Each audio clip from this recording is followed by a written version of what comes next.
नमस्कार साहित्य प्रेमियों। आज हम लेकर आए हैं मुंशी प्रेमचंद जी की लिखी कहानी मेरी पहली रचना। उस वक्त मेरी उम्र कोई 13 साल की रही होगी। हिंदी बिल्कुल ना जानता था। उर्दू के उपन्यास पढ़ने लिखने का उन्माद था। मौलाना सरर, पंडित रतननाथ, सरशार मिर्जा रुस्वा, मौलवी मोहम्मद अली हरदोई निवासी उस वक्त के सर्वप्रिय उपन्यासकार थे। इनकी रचनाएं जहां मिल जाती थीं, स्कूल की याद भूल जाती थी और पुस्तक समाप्त करके ही दम लेता था।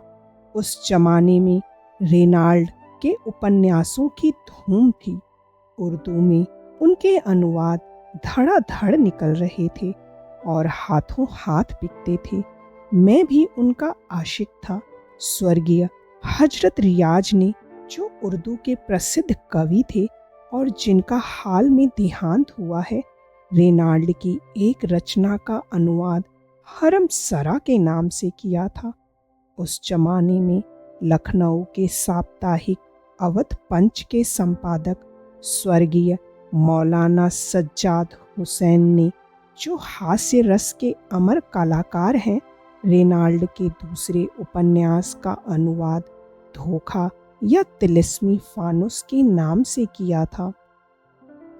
ये सारी पुस्तकें मैंने उसी जमाने में पढ़ी और पंडित रतननाथ सरसार से तो मुझे तृप्ति ना होती थी।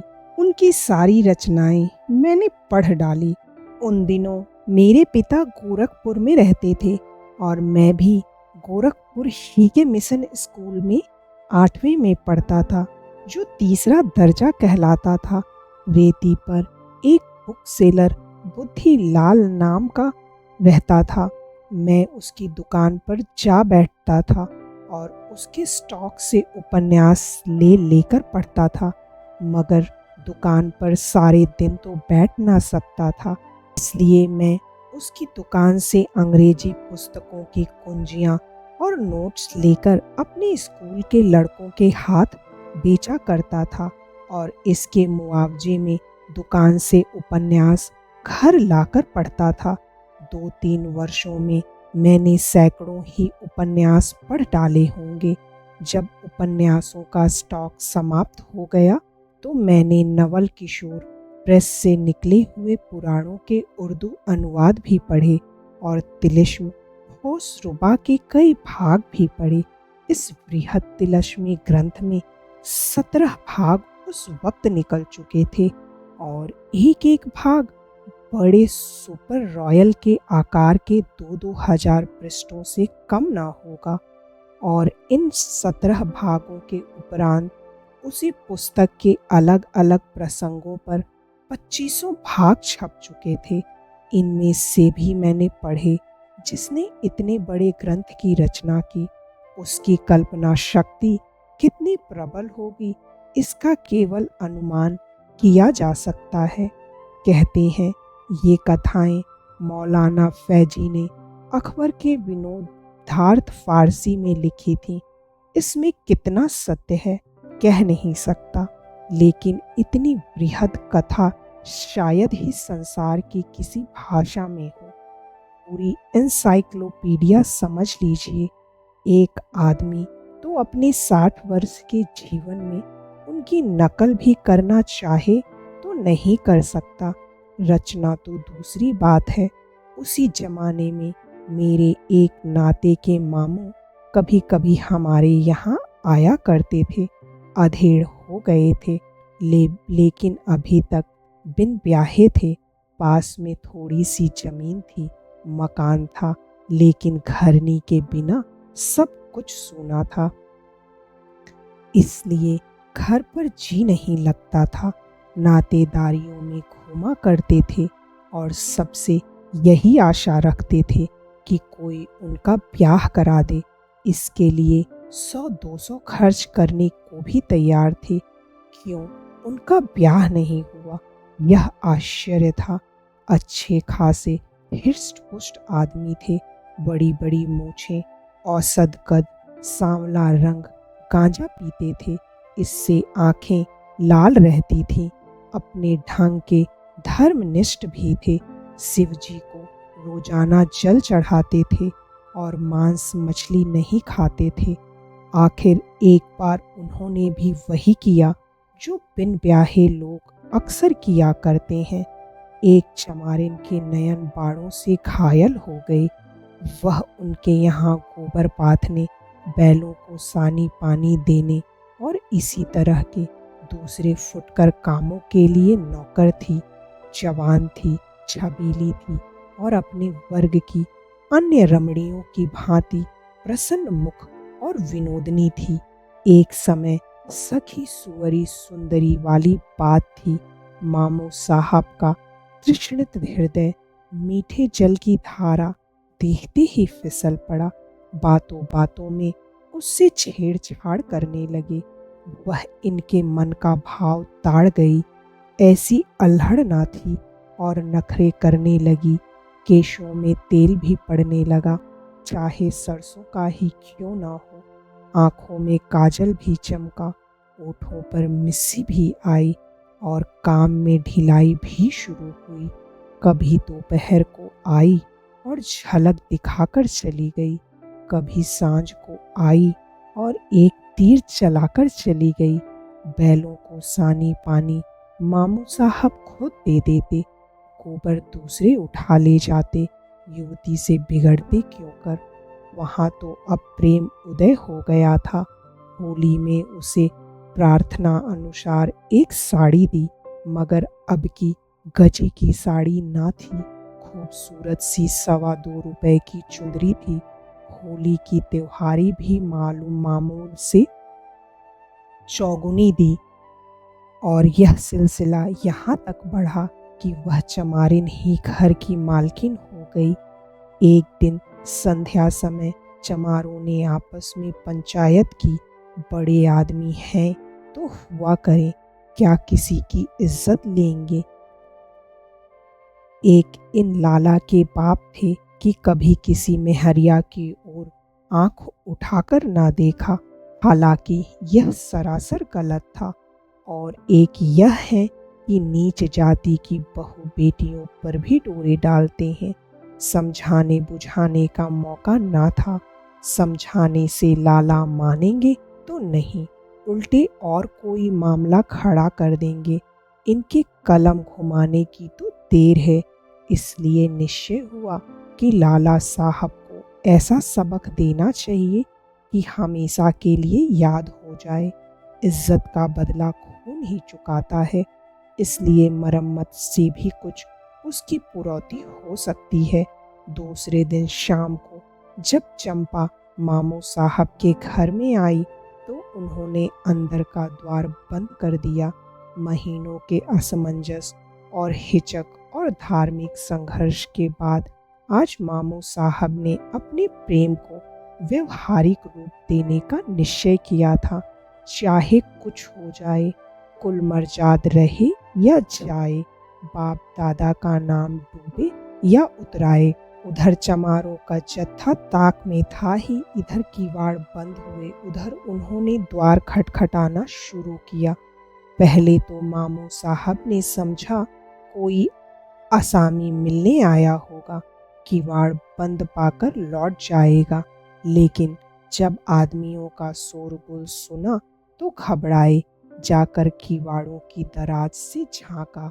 कोई 20-25 चमार लाठियां लिए द्वार रोके खड़े, किवाड़ों को तोड़ने की चेष्टा कर रहे थे।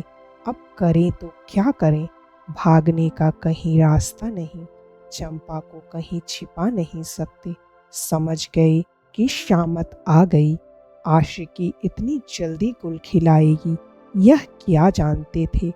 नहीं, इस चमारिन पर दिल को आने ही क्यों देते। उधर चंपा इन्हीं को कोस रही थी। तुम्हारा क्या बिगड़ेगा, मेरी तो इज्जत लुट गई, घर वाले मुड़ ही काट कर छोड़ेंगे। कहती थी कभी किवाड़ बंद ना करो, हाथ पांव जोड़ती थी, मगर तुम्हारे सिर पर तो भूत सवार था, लगी मुंह में काली की नहीं। मामू साहब बेचारे इस कूचे में कभी ना आए थे। कोई पक्का खिलाड़ी होता तो 100 उपाय निकाल लेता, लेकिन मामू साहब की तो जैसे सिट्टी पिट्टी भूल गई। बरौठ में थर थर काँपते हनुमान चालीसा का पाठ करते हुए खड़े थे। कुछ न सूझता था और उधर द्वार पर कोलाहल बढ़ता जा रहा था। यहाँ तक कि सारा गांव जमा हो गया। बाम्हण, ठाकुर, कायस्थ सभी तमाशा देखने और हाथ की खुजली मिटाने के लिए आ पहुँचे। इससे ज़्यादा मनोरंजक और स्फूर्ति वर्धक तमाशा और क्या होगा कि एक मर्द एक औरत के साथ घर में बंद पाया जाए, फिर वह चाहे कितना ही प्रतिष्ठित और विनम्र क्यों न हो, जनता उसे किसी तरह क्षमा नहीं कर सकती। बढ़ई बुलाया गया, किवाड़ फाड़े गए और मामू साहब उसी की कोठरी में छिपे हुए मिले। चंपा आंगन में खड़ी रो रही थी। द्वार खुलते ही भागी, कोई उससे नहीं बोला। मामू साहब भागकर कहाँ जाते वह जानते थे। उनके लिए भागने का रास्ता नहीं है। मार खाने के लिए तैयार बैठे थे। मार पड़ने लगी और बेभाव की पड़ने लगी। जिसके हाथ जो कुछ लगा, जूता, छड़ी, छाता, लात, भूसा, अस्त्र चले। यहाँ तक मामू साहब बेहोश हो गए और लोगों ने उन्हें मुर्दा समझकर छोड़ दिया। अब इतनी दुर्गति के बाद वह बच भी गए तो गांव में नहीं रह सकते और उनकी जमीन पट्टीदारों के हाथ आएगी। इस दुर्घटना की खबर उड़ते उड़ते हमारे यहाँ भी पहुँची। मैंने भी उसका खूब आनंद उठाया। पिटते समय उनकी रूपरेखा कैसी रही होगी, इसकी कल्पना करके मुझे खूब हंसी आई। 1 महीने तक तो वह हल्दी और गुड़ पीते रहे। ज्यों ही चलने फिरने लायक हुए, हमारे यहाँ आए। यहाँ अपने गांव वालों पर डाके का इस्तगासा दायर करना चाहते थे। अगर उन्होंने कुछ दीनता दिखाई होती तो शायद मुझे हमदर्दी हो जाती, लेकिन उनका वही दमखम था। मुझे खेलते या उपन्यास पढ़ते देखकर बिगड़ना और रोब जमाना और पिताजी से शिकायत करने की धमकी देना, यह अब मैं क्यों सहने लगा था। अब तो मेरे पास उन्हें नीचा दिखाने के लिए काफ़ी मसाला था। आखिर एक दिन मैंने यह सारी दुर्घटना एक नाटक के रूप में लिख डाली और अपने मित्रों को सुनाई। सबके सब खूब हंसे। मेरा साहस बढ़ा। मैंने उसे साफ साफ लिखकर वह कॉपी मामू साहब के सिरहाने रख दी और स्कूल चला गया। दिल में कुछ डरता भी था, कुछ खुश भी था और कुछ घबराया हुआ भी था। सबसे बड़ा कौतूहल यह था कि ड्रामा पढ़कर मामू साहब क्या कहते हैं। स्कूल में जी न लगता था, दिल उधर ही टंगा हुआ था। छुट्टी होते ही घर चला गया, मगर द्वार के समीप आकर पांव रुक गए। भय हुआ कहीं मामू साहब मुझे मार ना बैठे, लेकिन इतना जानता था कि वह एक आध थप्पड़ से ज़्यादा मुझे मार ना सकेंगे, क्योंकि मैं मार खाने वाले लड़कों में ना था। मगर यह मामला क्या है? मामू साहब चारपाई पर नहीं है जहाँ पर नित्य लेटे हुए मिलते थे। क्या घर चले गए? आकर कमरा देखा, वहाँ भी सन्नाटा। मामू साहब के जूते, कपड़े, गठरी सब लापता। अंदर जाकर पूछा, मालूम हुआ मामू साहब किसी जरूरी काम से घर चले गए। भोजन तक न किया। मैंने बाहर आकर सारा कमरा छान मारा, मगर मेरा ड्रामा, मेरी वह पहली रचना कहीं ना मिली। मालूम नहीं मामू साहब ने उस चिराग अली के सुपुर्द कर दिया या अपने साथ स्वर्ग ले गए। यदि इस प्रस्तुति ने आपके हृदय को स्पर्श किया हो तो कृपया इस वीडियो को लाइक करें, शेयर करें और साहित्य सागर चैनल को सब्सक्राइब करना ना भूलें। धन्यवाद।